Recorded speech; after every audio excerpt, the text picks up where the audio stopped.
Yeah, howdy, howdy, howdy. My name is Paul Galamere. This is Habsolutely coming to you live from downtown in Niagara Falls, Ontario, Canada. The only show in Ontario featuring John Filion and Paul Galamere. This is my It is the only co-host. show featuring the two of us. It is. For sure. Absolutely. Absolutely. This is it. This is what you get, and this is all there is. So, Bonjour, mes amis. Ça va bien? hey, it looks like you got some good levels there, Johnny boy. C'est bon. Look it over here. Les temps aujourd'hui, c'est très bon. Oui. I'm telling you, everything's looking good here today. I can't believe it. Hello out there in video land. Don't forget, subscribe, hit the like button, do the whole routine on Send us YouTube. comments. Do the whole team on YouTube because we want you to watch and get notifications when we post the show, which is every Wednesday at noon for sure. And this Wednesday is no different. Here we are with Habsolutely once again. I can't believe how nice it is outside today here. Oh, it's beautiful. It was 64 this morning when I got up at about 5:30, and I'm going, oh boy, it's going to be a chilly day, but it's beautiful out here today. It's got that feeling of fall, getting ready to go back to school. And, of course, that signifies that we're getting ready for le match de hockey. Yeah, preseason starts, I think, September 24th. So we're only just a little bit more than a month away. Just oh boy, a month I'm so away excited. from l'équipe de Canadien. I'm so excited, I'll tell you, because I can't wait to see preseason, because then we're going to find out who's in, who's out, and who's gonna be doing it. And that is exciting for me. Yeah, I mean, I'm just looking forward to a hockey season and seeing how the team fares this year. Seeing how people are adjusting, seeing how they're progressing. Yeah, and that's important too, because I'm just don't mind me, everybody. I'm just reaching for a little puffer. Your lunch. A puffer. Your a lunch. Puffer. I'm reaching for a little puff A little poof for your microphone. We used for to your have, microphone. We used to have poof. Ooh, I dropped that poof. Did you? Yeah, Oh it's boy, just down by your foot. the there. poof is over here. The poof is in the pudding. We used to have a lot of poofs when we went to school 50 years ago. Yeah, there's a lot of poofs around everywhere. We used to Let's enjoy see, a little poof. And Johnny, yeah, he got it on, just like putting on a condom. There you go. See? No big deal. A little twist is always good. A little twist to it. Oh, yeah, we're getting crazy now. This is Habsolutely. We're nuts anyway, so don't worry about us. And that's why we love it when you comment. Tell us we're crazy. We love it, and then we'll reply to you, and we'll discuss it.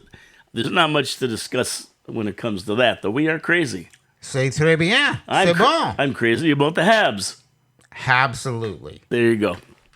So, John, I was looking through stuff, and to be honest with you, we're really in the dog days of summer here. August. There's really not a heck of a lot going on in the NHL as far as trades and rumors and all that. It's kind of the same rumors being cycled over and over again. So there's really not a lot out there that Hughes is doing now. In the background, I'm positive there's some big things going on, but they're being really, really close to the vest with their cards. They're not really releasing a lot of information right now. I think this is there's a bit of a lull at this point. I mean, I got to believe players are getting their last games of golf in. They're enjoying themselves. They're spending time with their families, as well as their conditioning. I believe, though, a guy like Kent Hughes is extremely busy. And one of the reasons that I think he is so active is the fact that he has so many prospects that he has to deal with. So, I mean, at one point, these prospects have to be given a contract, an entry-level contract. My understanding is you can only have, I think, about 50 contracts in play. Yes, exactly. There's a certain number. So at one point, when you have like 15, we had 15 draft choices this year.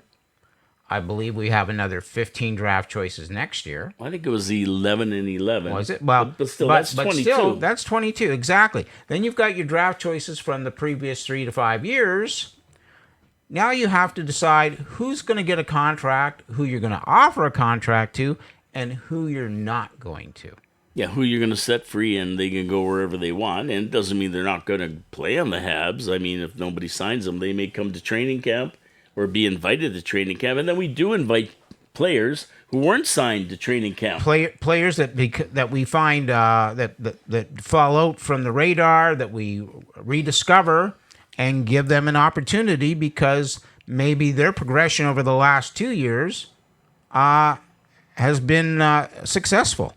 Well, it becomes a little bit of a problem when we have so many prospects, because when you have no prospects, whoever's there gets to go.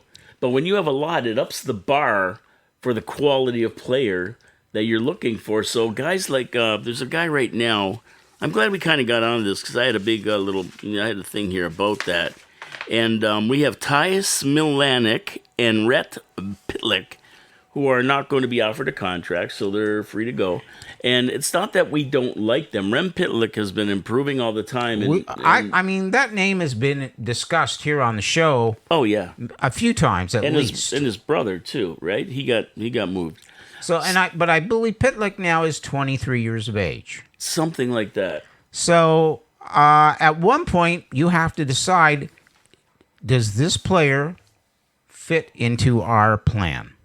And I think that's exactly where Kent Hughes is with this. I think that he's looking and he's saying, okay, we have these amount of prospects, right? They're doing here and there, and this is the level they're at.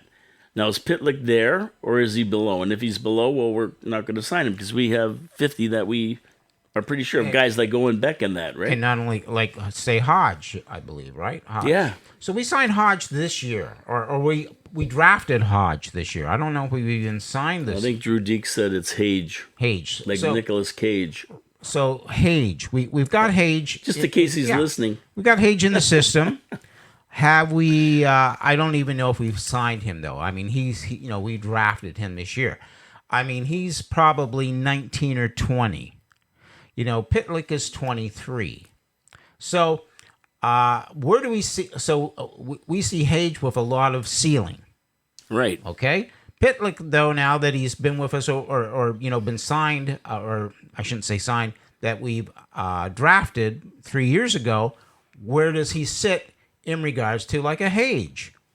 And that's the ruler that Ken Hughes has to walk around with and apply to probably 50 plus players constantly, almost like daily, like weekly at least, to see what he thinks and where these players are going to fit in and how they're going to be onboarded. How much time is he going to spend with their maturity, with their development program? Because, as you know, probably over the last 3 or 4 years since Kent Hughes has joined the team, we've probably doubled to tripled the amount of people who are working on player development. So that as well as an asset, but it's a cost of doing business. And do we spend more hours on which player? So those are all the things that have to be considered and decided. Yeah, and it's a funny thing, It's like, what a great place to be where you have so many prospects. You have to decide who's the better ones and who has the bigger ceiling, and let the others go. And like I say, a lot of teams don't have enough prospects, and they're just everybody's there, and whatever happens, happens. Have we been able to draft prospects that will actually be able to cut it? Let's say play at a particular level that we believe we need them to play to win a Stanley Cup. Yeah, well, exactly, and that's a big decision for Hughes. Like Rhett Pitlick, they could let him walk, and he could turn out to be a hell of a player on some other team, and we'll be going, wow, man, he's one guy we should have kept. But or he's one guy maybe that we could have traded. We could have traded, and so that's why they signed Barron and these guys, because they got to sign people and hold on to people, but it's not necessarily to hold on to them to play for Montreal. Absolutely. Right? It could be to beef up a trade, like say we're going to take Laine or we're really going to make a move for him. There may be one player in there. Now, if Hughes thought Pitlick could be one of those players, I'm sure he would have put them on paper because you want to sign these guys up. Yes, and the other story will go is that at one point you want to make a trade to get a big asset that will help your team make that run to Stanley. The other problem or the other consideration is draft picks in future drafts. So you don't want to always be picking second round or late in the first round.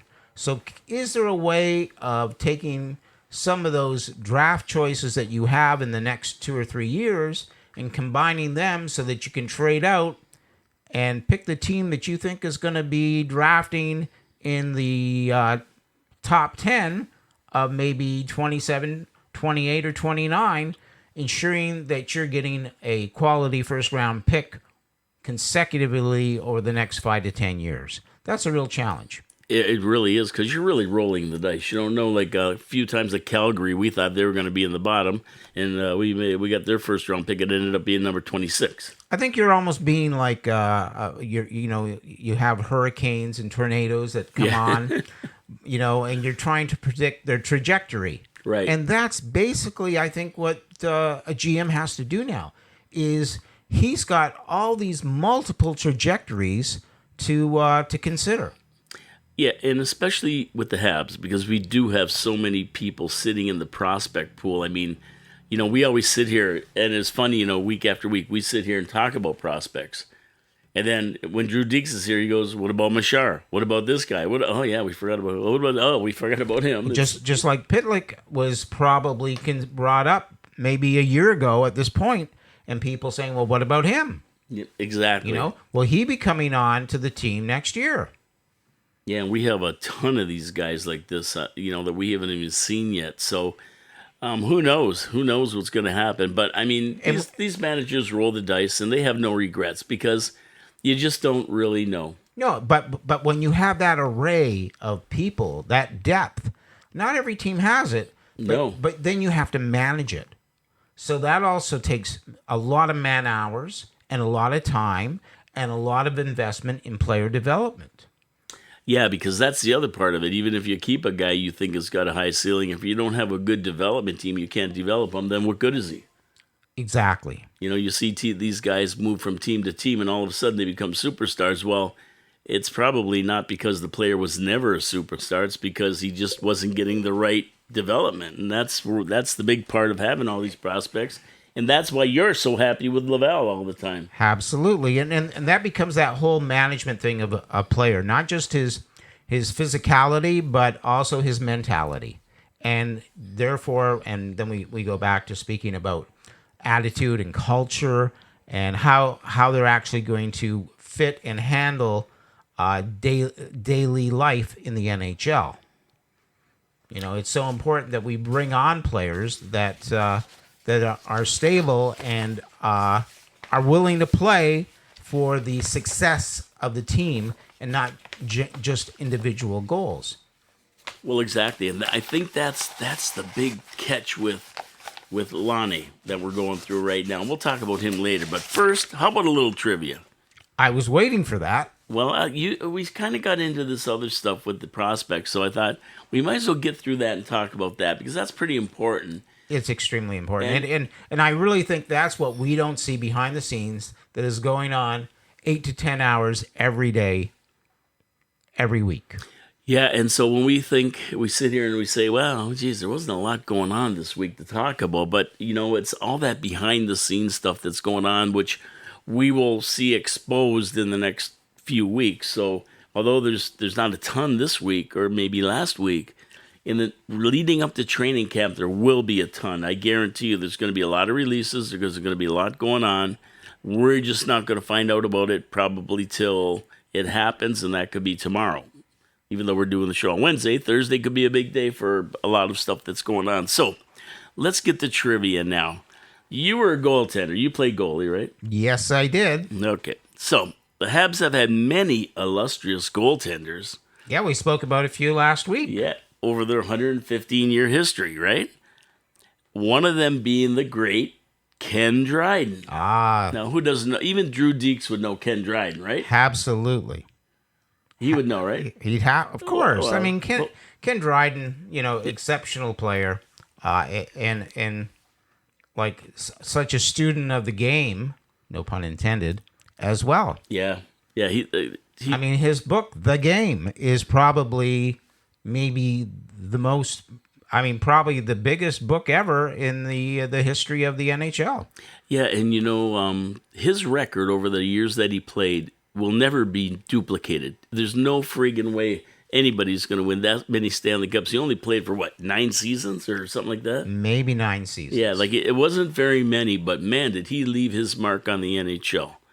I mean, unbelievable. So, in 1974, Dryden stepped away from the game to get his law degree. Absolutely. So here's the trivia question. Which Vezina Trophy winning goaltender took over for Dryden when he was away from the team in 1974? A Vezina winning goalie, eh? Yeah, and I'm going to give you the names. Okay. And you tell me who it is. Rogie Vachon. Rogatien Vachon. Great goaltender as well. Michel Bunny Larocque. Good old Gump Worsley. Bunny Larocque, eh? What a name, Bunny. Or Jocelyn Thibault. One of those 4 guys, Vezina winning guy, took over from Dryden in 74 to backstop the Montreal Canadiens when Dryden was out trying to get his law degree. Thibault played fairly later, I believe, in the NHL. I'm not sure exactly the years he played, but I don't recall him playing in the early 70s. Let me put it that way. And Vachon, was a goalie for the Canadiens in the 60s. And then later went to the LA Kings. Yes, Rogatien Vachon. I mean, what I loved about Rogatien Vachon was the way he would catch a puck. He'd put his blocker up high, and he'd have his catching mitt like that. It was kind of, yeah. Yeah, and that was his style. And almost like a backstop getting down to pick out the fastball, Yeah, that kind of thing. Yeah. You back up your catching glove. Love that kind of style. And it's funny, back in the day, I remember buying goalie sticks, and some of them were lumber, and then Tetriak, I believe, the Russian goalie. Oh, Tretiak. Vladimir, right? Tretiak. He came and played in that Canada Cup tournament, and he had a stick that actually was called Montreal. That was I remember that brand Montreal goalie stick, and I remember getting one of those, and it was so much lighter, such a fabulous stick. But I think probably the stick that I had consistently were CCMs, and I believe even Dryden and Larocque were using CCMs. Was there a goalie stick called Vachon? I believe there might have been.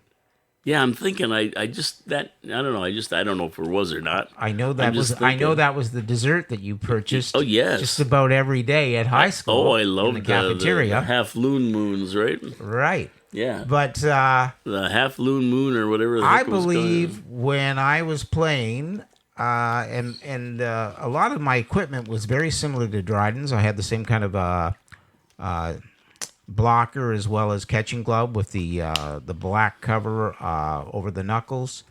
I had a my goalie sticks. You would buy them, and they would have the player's name stamped on them. And one of my sticks at that time definitely had that Bunny Larocque stamp on that stick. Oh, there you go. So wow. I would have to say it was Bunny Larocque that replaced Ken Dryden. Yeah, and I used to buy sticks by the dozen, and I used to use Coho. If you remember the Coho sticks, right? Well, the answer is Michel Bunny Larocque. You're right on the money. And I was looking at this list, and I said Vachon was too early. Gump Worsley was gone by then. Thibault was too late. Yes. So I picked Bunny Larocque as well. Yep. And, I always admit when I'm wrong on these because I'll say, I don't know. I had no clue. Like last week, there's a lot of stuff I had no clue on. A couple of these. But in 1974, legendary Montreal Canadien Ken Dryden sat out the season to finish his law degree, leaving the Habs with a gaping hole in their goaltending situation.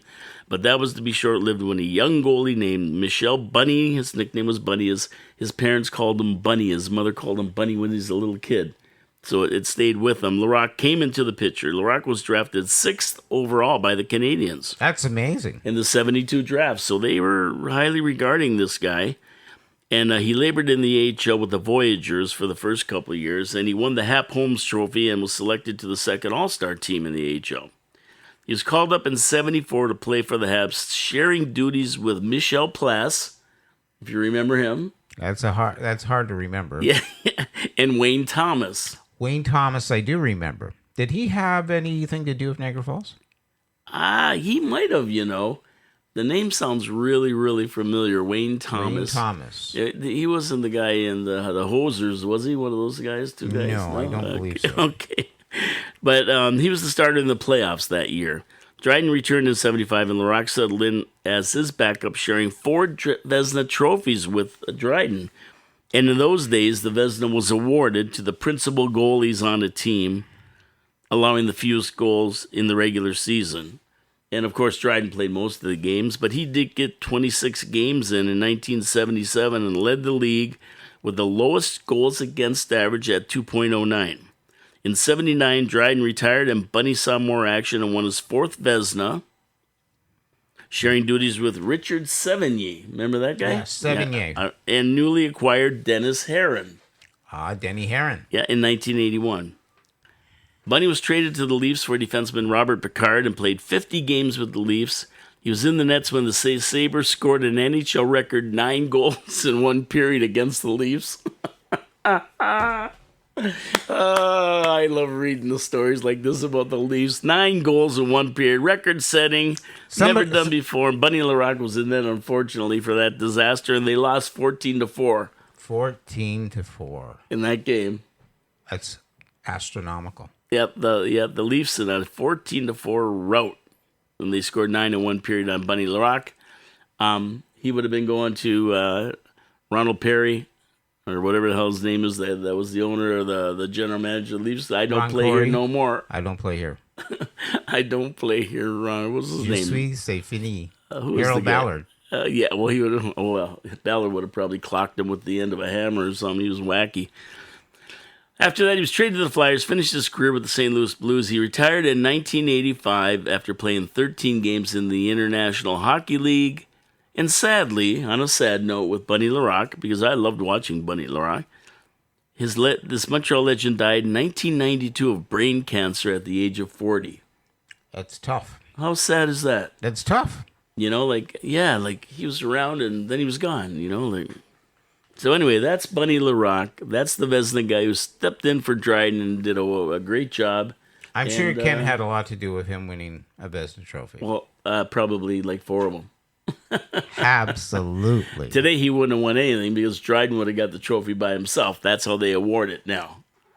Très bien. Yeah, so, but good for him, Bunny, and sad that he died so young. We hate to see any of our Montreal Canadian alumni die, and when they do, it's a real big deal. I mean, no matter who plays. Yeah, I mean, for sure. We hate to see anybody pass. And it's funny because we did have Larry Landon in here, president of the Players Hockey Players Association, which regulates the AHL contracts and benefits at package and pension and that.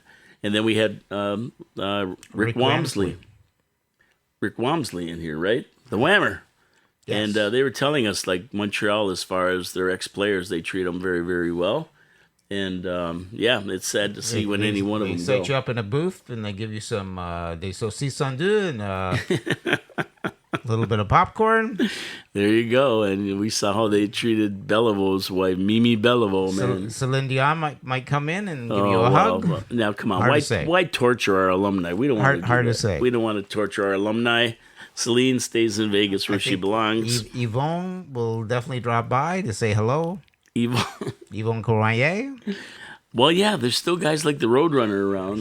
Lots of them. I think he's kind of taking the torch from Henri Richard, and he's the guy who's hanging out at the Bell Center. Oh, beautiful. Is he like an ambassador or something? I believe he must be. He's something like that? Yeah, absolutely. And we always have great players to be ambassadors in Montreal. I mean, Beliveau was one for years, and Cournoyer, and I'm sure anybody else who had a name in there, if they wanted to work for the Habs and be an ambassador, they would hire him for sure. Everyone under the sun. Yep, and we had so many greats over the years. So you know what? I was reading a lot of stuff here, and other than about Michel Bunny Larocque and being the guy who took over for Ken Dryden when he took the year off to get his law degree, and And I believe think Dryden came to Toronto to get his degree. I yes, he believe. did. Yes, And Osgood Hall. he may have actually gone back and lived in the house with his parents and slept in his old bed. He probably did. And I think he was playing pickup hockey, but he wouldn't play goal. He played out. No way. Way. Well, I mean, come on, they never scored him. Exactly. So that was the deal. Like, go enjoy the game. I mean, and that's what it's all about, is enjoying the game. And so, Dryden would play in a beer league and get that, but play out while he was going to school to get his finally get his degree. And it's funny. We forget about the other Dryden, who was a fantastic goalie. Dave Dryden. Kenny Dryden, and Dave Dryden. His brother, right? Who was an older brother, probably helped Ken get into the game of goaltending, and played mostly, I believe, for the Buffalo Sabres. Yeah, and he was a decent goalie in his own right. I mean, so we forget about him all the time, Dave Dryden. But yeah, his brother was a goaltender in the NHL as well. I mean, yeah, two brothers being NHL goaltenders. Yeah, imagine that. Imagine that. And I mean, he never reached the heights that Kenny did, or got the accolades. But he was a decent goaltender, if I remember right. If you're playing in the NHL and you're stopping pucks, you're a decent goaltender. How many goaltenders are there in the NHL? Back then, there would have been maybe 32. I mean, 16 teams or whatever. You'd probably have about 16 teams for you. Yeah, so two goaltenders on each team. Exactly. And so, I mean, yeah, you're right. 32 players in all the world. I mean, we got 32 starting goalies right now. Exactly. Absolutely. And backups. Montreal's got 2 starting goalies because they can't figure out who the hell the starter is. Well, that's another we story. shall find out. That is going to over be the next 6 weeks. Yeah, that will be revealed. All will be revealed. But what I was getting at here, John, is that you sat here and you said something very, very deep thinking. Because I was talking about maybe Kovalev coming over and coaching the power play, and you said, I don't think they're going to get somebody. I think we have the best power play coach in the organization right now as we sit. MSL. And I said, who? And you said? MSL. Marty St. Louis, exactly. So they relieved Burroughs of his duties, and he's gone. And you know what? I think you're right. I think Marty St. Louis is going to take over the power play in addition to his other duties as coach, and he's going to run the power play. And that, I mean, you couldn't get a better guy, can you? I don't believe you could, number one. I mean, Marty St. Louis, if he was not a head coach in the NHL, could easily be a power play coach for any other team in the NHL, including Montreal if he wasn't the head coach. I mean, he could be hired on as, we need a power play coach. How about MSL? Perfect. Let's go. Yeah, exactly. So number one, he's qualified. I do think that your prediction of Marty St. Louis taking over the power play this year and doing it himself is going to come true. Yeah. Number two, I love the aspect of a head coach getting specific with a team. I mean, we see it an awful lot in the NFL with head coaches that come up who were offensive coach calling plays or defensive coaches calling plays. And then once they assume the authority of being the head coach of the team, they continue to still work in the capacity that they were originally hired for within that team and progressed. And I think it's a great way of not only of communicating with the team and of also being connected to the team. So now, good point. Great point. Yeah, you've got MSL out on the ice with the whole team, but now he's down in the trenches getting down and dirty. And he's got to be almost held a little bit more accountable for something very specific, and that is a successful power play. Yeah, and the more you think about it, like Marty St. Louis was a phenomenal player, and he was on the power play, and he saw how Tampa ran their power play with Vinny LeCavalier, and maybe Stamkos was on that line for the power play too, right? So when you think about it, he's seen it from, the bench when the second line power play goes on. Seen it on the ice from his position. Was he right wing, I think, if I remember right? So why wouldn't you have a guy with his productivity, his hockey sense, His knowledge. his work ethic, the whole shot? Why wouldn't you have him taking care of the power play? It only makes sense. And as a coach, and it's looking more like you're right, John. as a coach, one of the keys with MSL is that he is young, and so he can still relate to the players, not just as the style of the hockey game itself and the way they play, but also with their social aspect of their life. And that's important as well, because as coaches age and players come in, they'll go, well, does this coach know anything about really what's going on? Like, there could be that disconnect factor. And I think the more that you can be around the life of a player, constantly, the more important it is as you develop or continue to develop that continuity with the team and that connectivity, that they will buy in to your philosophy. And that's what we're trying to do. We want everybody on that team to be connected and buying in with the philosophy of the style of play of the Montreal Canadiens. And that comes back to communication. And I know it's great to have coaches that are power play, blah, blah, blah. But at the end of the day, when you can turn to the one player or the one coach that was a player, in his case, and you can turn to the one guy, whether you're just out there playing on a regular line or whether it's the power play, I don't know, it just seems to be better. It makes sense to me. Well, not only that, too, we have a first line that has Slavkovsky, Caulfield, and Suzuki, which really are going to make up our power play. Well, they're going to be out there all the time, for sure. And we're looking for Caulfield to be an important cog in that power play. His left-hand shot or his right-hand shot from the left-hand side, it's like the Ovechkin power play. So, and Suzuki is the guy who's running that power play.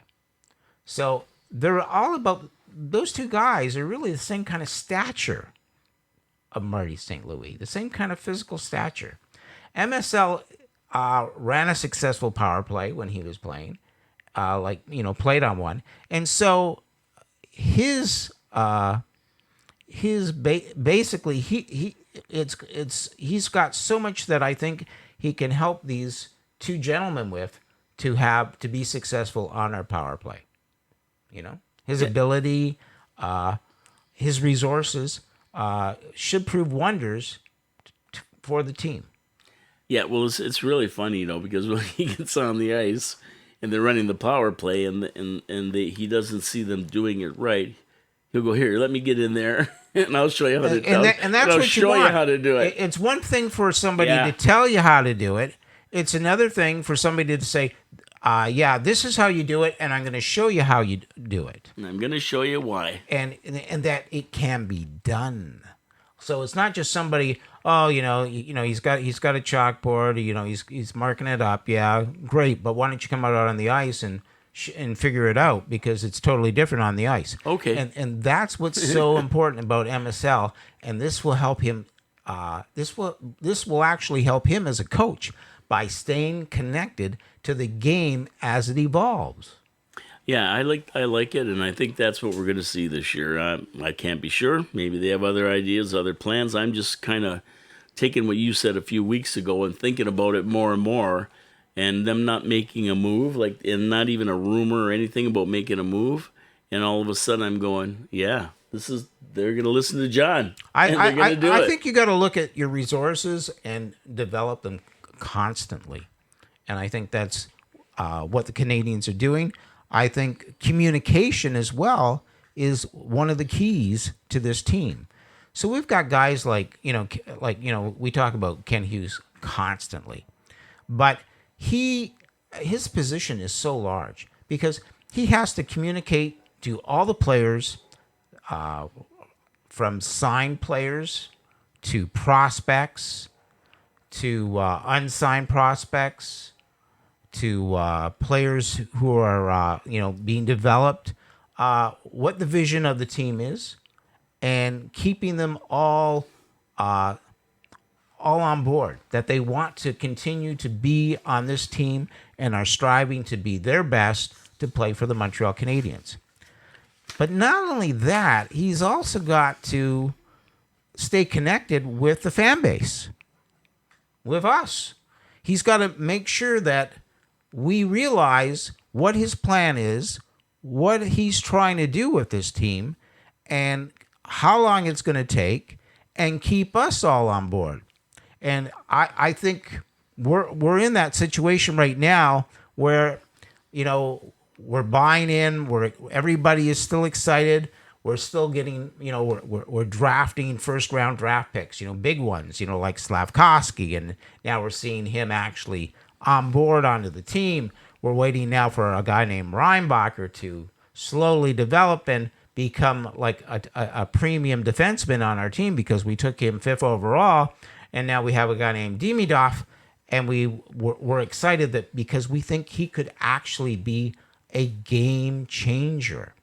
So it's now important for Kent Hughes to be the communicator of this, to not only keep the players in line with his vision, but to keep the fan base in line with this vision, so that the fan base understands where this train is going. That, they don't go, hey, I thought the train was supposed to be in the station like an hour ago and we're still like on the track. What is wrong? And, and that's what he needs to do. He needs to continue to communicate his vision to the whole fan base. And then the fan base, once they understand what is going on with this hockey team, will accept what happens over the course of 2024-25, 2025-26, et cetera, et cetera, et cetera, and will stay behind the team and not become a critical fan base of dissenters, let's call it. Negativity.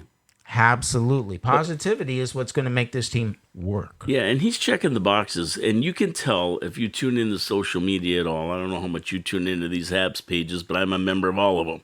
And, just flipping through them and seeing what people are saying, I don't think in the last maybe 10, 15 years, I have ever seen so many people that can't wait for the start of next season. A few years ago, 7 or 8 years ago, I really wasn't looking forward to the season because I'm going, oh boy, another year of getting paying for NHL center ice, and by November I'm tired of these guys losing. They just suck and nobody's doing anything about it. And there was a lot of that. And you're listening to a lot of people who really are not big hockey fans yammering off about your team. But not this year. Not the last couple of years. The anticipation and the we're going to be good this year. This is going to be a great year. I can't wait for the season to start. I can't wait to see Demidov if they bring him in.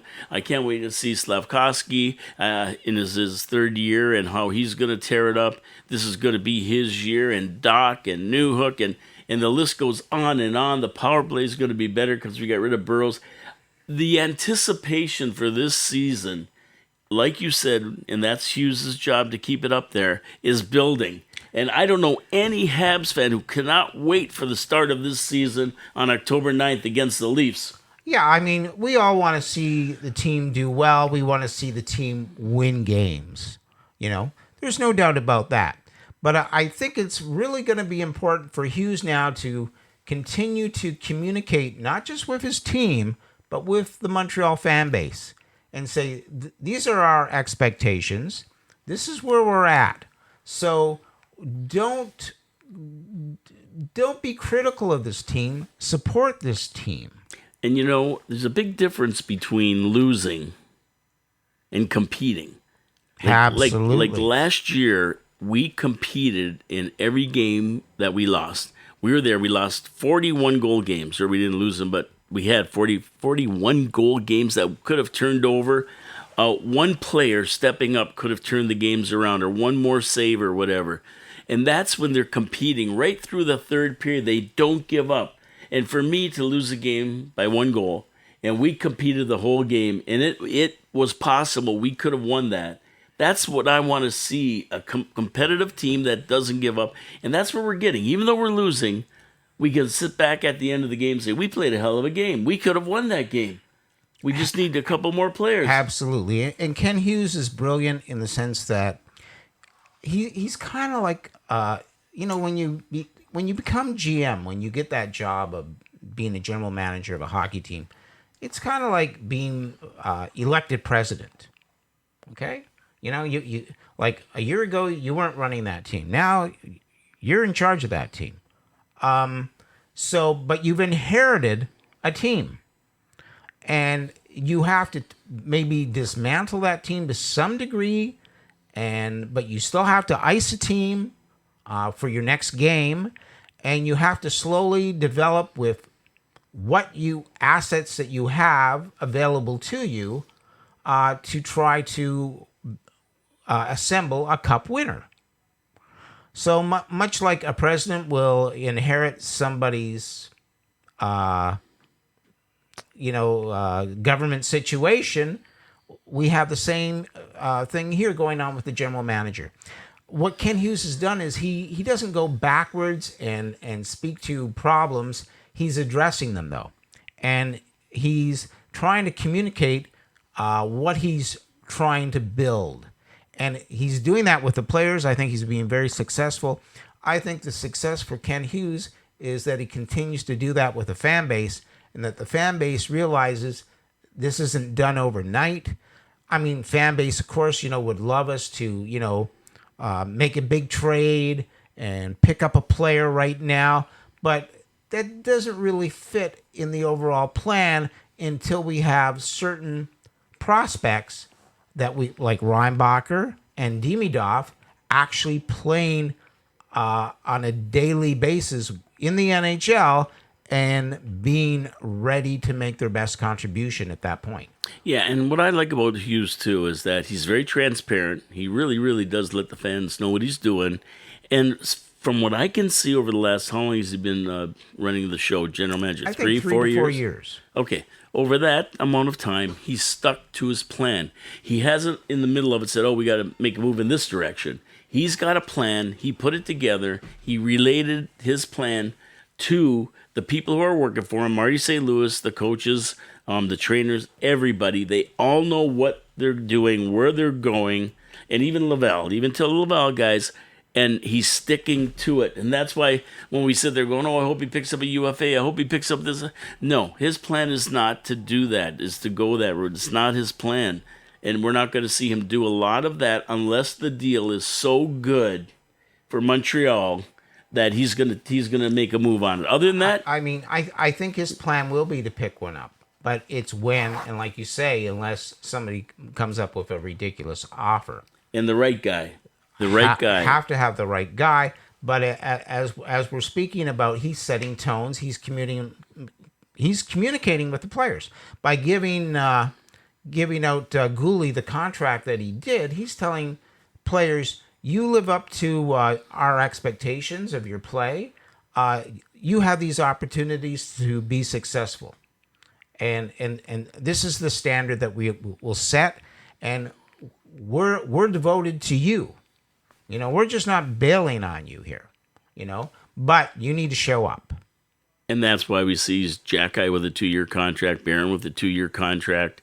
It's the way he does things. And at the end of the day, Jacky and Barron both have been told, and they've been sat down and said, this is what we want to do now. In 2 years, don't worry, we're going to take care of you if you work like you have been. And 3 to 4 to 5 years, when we have Reinbacher playing on a daily basis, when we have a Demidov playing on a daily basis, and it's time to make that move, there'll be cap room to do it because he hasn't made some bad mistakes signing UFAs. Yeah, and that's really important in this cap age, because you really, really have to balance your finances as well. It's not just paying some four guys $13 million like the Leafs, where you got a $50 million payroll for four people, and the rest you just can't afford the players that'll get you through the playoffs or whatever. We're not going to have that problem on the Habs. These long-term contracts are very, very thrifty, and they're going to make sense in 2 or 3 years when these guys are putting up 85 points a year or maybe more, and we're only paying them like $7.5 million. We're paying them a reasonable amount of money. Exactly. So that we can actually have a successful hockey team. Yeah. Not just for one season, but for multiple seasons. Multiple seasons. And it's doing it, but then it's also communicating it so that the fan base understands it and they know what's going on. And we see other teams in the NHL who have, what we believe is a pool of great hockey players, but can't get past the first round. Well, you know what's funny, John? If you think about a cast on Broadway, right? You have your stars. Absolutely. But it's the supporting actresses and actors behind you. It's the cast that makes that Phantom of the Opera or one of these big productions that makes it great. Sure, you have your stars, but you take away everybody else around them and all the sets and everything else. What do you got? You got two people singing on stage. You got a one-man band. Yeah, exactly. So, although it's great to have all these stars, you still have to have the supporting cast behind them to make that production a winner, or to make that team a Stanley Cup winner. And not only do you need those stars, but you need those stars that have the drive. Yeah, they're going to be they want to be the best that of the have best. that mambo mentality. There you go, back with the mambo. And that's so important. That will do whatever it takes to win games, a Stanley Cup. And a Stanley Cup eventually. So, getting back to the culture in that, there's one guy who will not go away here, right? He's every day I read about this guy, and that is Patrick Laine. Yeah. And the talk's ongoing about Laine coming to the Habs, and the rumors, they just won't go away. Everybody else has kind of dropped off, but he will not go away. And when I read the posts and that, the crowd's kind of 50-50 on this guy. A lot of people want him. A lot are not enthused about his demeanor or work ethic. And we talk about culture all the time. Does he fit in? I think Laine is more of a want than a need. We'd love to have a guy like this. But do we really need him with Demidov coming up and other draft picks and our guys being developed and they're going to be scoring anyway? I think we have players in the system that can score goals, which he's supposed to be able to do. Demidov, Slafkovsky, Caulfield, Suzuki, Newhook, and Doc for sure. So I think that he's a want more than a need at this point. And I really would love to see him on the Habs personally. That's my opinion. But I don't think he's a need. I don't think we really need him. But if we had him, it would be great. What do you think, John? What do you think on this? When there's a player of his hockey caliber, what we assess it to be at this point, available, I think any team would want him. No doubt about that. What he, as a person, is he someone who will fit with the culture and the personality of your existing hockey team? And I think that's really what it's going to come down to with this gentleman, is whether Kent Hughes feels that he is committed to a hockey program like the Montreal Canadiens and what that entails. Now, it sounds like there's been reports that he's been in the airport. He was at the Montreal airport this week. They saw him. I think one of the writers, one of the big name writers, sports writers saw him there. Well, which is a big deal in the sense that what would he be doing in Montreal? They were, it's a great city. Was there a wedding? Who knows? It could be anything. Could be anything that he's in Montreal. Could be anything to be in Montreal. But it also could be sit down. He might have been having a visit with the Montreal Canadiens. Yeah, he could have a sit down. So that's what it really comes down to. It comes down to, I think more than anything, a player saying, I want to make a turnaround. Now, we got a guy named Logan Mailloux, right? Yes, we do. And I think he had some minor problems, maybe. Oh yeah. You know, and we took a flyer on drafting him. We took a little bit of criticism for it, A lot of heat. but we stuck with this gentleman for the last 3 years, I believe. And we even had to go and talk to the NHL about him playing or being allowed to play in the NHL and getting cleared, which I think happened last year. Yes. And so we brought him up into the AHL, and then he progressed, and I think he played 2 games at the end of the season. Maybe I maybe think, one or 2 games. Yeah, he was there a couple games. So we want Logan Mailloux to be in, I believe, the top 6D. I don't know if he'll make top 4D, but we definitely want him to be in that top 6. And so we're going to find out where we're at with Logan Mailloux. But I believe anybody can change at any time in their life as to who they want to be. But it's just whether they want to do it and they're ready to do it. And that's what it comes down with this Patrick Laine. Laine, yeah. Or Laine. Whether he wants to make that decision. Whether he's at that point in his path. And so we'll see. And the only way we're going to know, or we're going to have or we're going to find out, first of all, is having discussions with him, communicating. Yeah, and we've seen so many of these players like Patrick Laine, or whatever the hell they call him. But anyway, we've seen so many of these players float through the league that were fantastic. And they're the next big thing. And then they get into booze, they get into all kinds of trouble, and they're gone. So, I mean, this guy is kind of, he's skating towards oblivion if he doesn't straighten out his act and grow up. And I think sometimes that scare going into rehab and everything else is enough to shift somebody's attitude. And I think we saw Logan Mailloux with that. He got into a little bit of trouble, and we haven't heard about him getting into any trouble, whether it's his attitude, whatever got him into the first trouble. A lot of times it's cockiness or whatever. We haven't heard that from anybody, as coaches or anyone. Those paths are different for everybody. They are.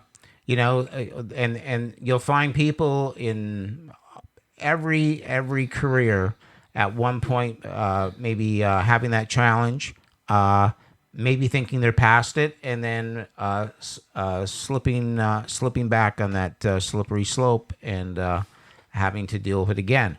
I think what we're trying to do with Patrick is find out exactly where his headspace is and see if he's willing to do the work, and if he is, give him that support. Yeah, and then decide whether or not, as a team, that the team's going to accept him as well. Yeah, players like that kind of, they kind of frustrate me only because, the talent is there and we know how good they can be. And when they just kind of, for us, it's kind of like squandering an NHL career. And it's just very frustrating. So I'm even a bigger fan of his, that he can turn it around and become the player that his talent will let him be. We're definitely cheering for Patrick to be successful. Oh yeah, whether it's with Montreal or anybody else. Exactly. We just want him to get into the groove and be the player he can be, because you get generational talents and a lot work out and some don't work out. And they've got the talent, and they just can't get it together. I mean, and it's frustrating. We had a player here in Niagara Falls named Derek Sanderson, who really was an exceptional hockey player. He adapted to whatever role needed to be. So when he was on a team that had like some high-powered scorers, he realized that he was the best face-off artist in the game, and so he developed that skill. He also was brilliant at playing the PK, and he helped Boston win a Stanley Cup without a doubt. But Derek had a difficult journey as he progressed through his NHL career, and he probably had a shortened career because of it. Yeah, and Derek Sanderson, a lot of people don't know this, but when Bobby Orr, I should say, got that goal where he's flying through the air, the most famous goal ever. Well, I don't know if that's the most famous. Well, the picture is. The picture's famous. I think it's a very famous picture. Exactly. There might be a picture with a Rocket scoring a goal that's a little more famous for me. But I do understand the picture. But you know who passed him the puck? Absolutely. John Beliveau. Derek Sanderson. John Beliveau. Derek Sanderson. Derek Beliveau Sanderson. was on the ice. Derek Sanderson. I talked to him about that, and I asked him, what was he thinking when he passed? And he goes, I don't know, I was just playing hockey, man. I just passed it up front. He was just playing hockey. I was just playing hockey. He threw the puck in front of the net. Yeah. Like a Corey Perry. Yep, exactly. It's that hockey sense, and that's what Sanderson had. He really did. He was an exceptional player. But he had his demons. He sure did, lots of them. And we all have demons. And some of us are lucky that we can control them better than others. And that's what we're hoping for Patrick, is that he wants to take on that responsibility, and that he's at that point in his life that he wants to go forward and try to make a difference. So we'll see what the interview was like with Hughes. I mean, he came to Montreal for a reason. He just didn't come to hang around and buy new Gucci loafers. Well, he might have went to shop for a pair of jeans. Yeah. At that store, there's a store on St. Catherine Street that's been selling jeans for over 100 years. Maybe he went to buy a Demidov sweater. Because the new sweaters are being manufactured in Montreal. Exactly. So could there easily you go. be. Right from the manufacturer. He's probably in line with Drew Deeks. There you go. Yeah, he's waiting for that sweater. If he wants, Patrick, if you sign, this sweater I have on is like 50 years old. You're more than welcome to it. It's torn up and covered in blood, but it's a heck of a sweater. I mean, I used to wear this sweater playing goal when you used to come down and take shots on me. Yeah. So yeah, it's been around for quite some time. But Patrick, if you ever want to come down and be on Habsolutely, if you get signed to the Habs, we'll make a deal for the sweater. Yeah, there you go. He's 6'5", though. I don't know if he'd fit. We might have to stretch it. We might have to let it out in the back. It is a little stretchy. Yeah. There's a few holes in it, but it's a little stretchy. Now, let's see. Here's a really, really heartwarming thing that happened. Oh, that's nice to hear. Caulfield, Suzuki, and other players on the Habs have reached out to Demidov, welcoming him to the Montreal Canadiens, saying they cannot wait to have him on the ice with them. I mean, John, this is the kind of thing that we're talking about building in the thing. Can you imagine? They reached out to the guy, said, we can't wait for you to get here and get on the ice with us and take the Habs to another level. How good does that make Demidov feel? Well, I mean, that's the culture we're talking about. I mean, Demidov goes into the draft and he tells people he can't wait to play in Montreal because he knows it's a tough environment to play. He knows the history. He knows that the Montreal Canadiens are the best team ever in the National Hockey League, and that everything is going to be on him, that people are going to have these high-level expectations for him to come in and win games and deliver a Stanley Cup. And he's like, yeah, that's exactly what I want. I want to play in that environment. I don't want to play in some beantown, hicktown. I want to play where everybody expects me to win the game when it's 3-3 and there's 5 minutes left in the third period. I want to be the guy on the ice to do that. Yeah, but how great is that the players are, actually getting a hold of them and talking to them and telling them we can't wait. I mean, I would feel like $1 million. This warms the cockles of my heart. I mean, you're building a family. That's what it comes down to. Yes. That's what happens in a family. That's what happens in a family in La Belle Provence. You've got each other's back and you're helping each other be successful. It's like, you what do you want to do? Well, if you want to come and you want to visit me in Trois-Rivières and You want to go and be a bricklayer? No problem. You come stay at my house, and I have you covered until you get your feet under you. Same kind of concept. We've got your back. You gotta love it. You gotta love. When I read stories like this, I'm just going, like, this is how you build a Stanley Cup winner. Not people not wanting him to come because he might get more goals than them, and it might threaten their career. No, that's it. Working together. He might actually get you traded. Yeah, so nobody's on that level in Montreal. They're all together. They're going to win this together, and he's going to be part of it. Welcome to Montreal, and you got to love that on a team. You just got to love it. I agree. It's exceptional, and that's again, that's where we're at with this team, and I think that's why the fan base have not only the passion but the patience to see this team develop. And that will be key in the success of this next wave over the next 10 years of the Montreal Canadiens. So what do you got there, John? I mean, we're getting to the La Troisième Étoile de la Semaine Dernière pretty soon. Well, I mean, like you said, it's been a pretty quiet week. As far as big news stories, nobody's playing hockey really at this point. No. So nothing's going on. To me, the biggest, the most important thing is the player development, the communication on this team, and the passion. Those are really the three stars of this week. Everybody having the passion and patience for this team, that everything that's being done on this team is communicated so that not only the players understand what the game plan is, but so do the fans. That's so important.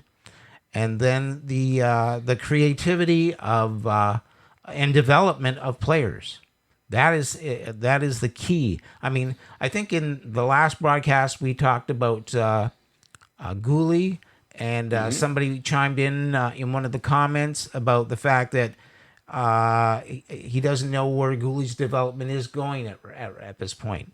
And I've got to believe, I mean, I don't know either, but I would hope with the investment that we've made in player development that it is going on like it was with Slav when he was over in Europe and he had the goggles on.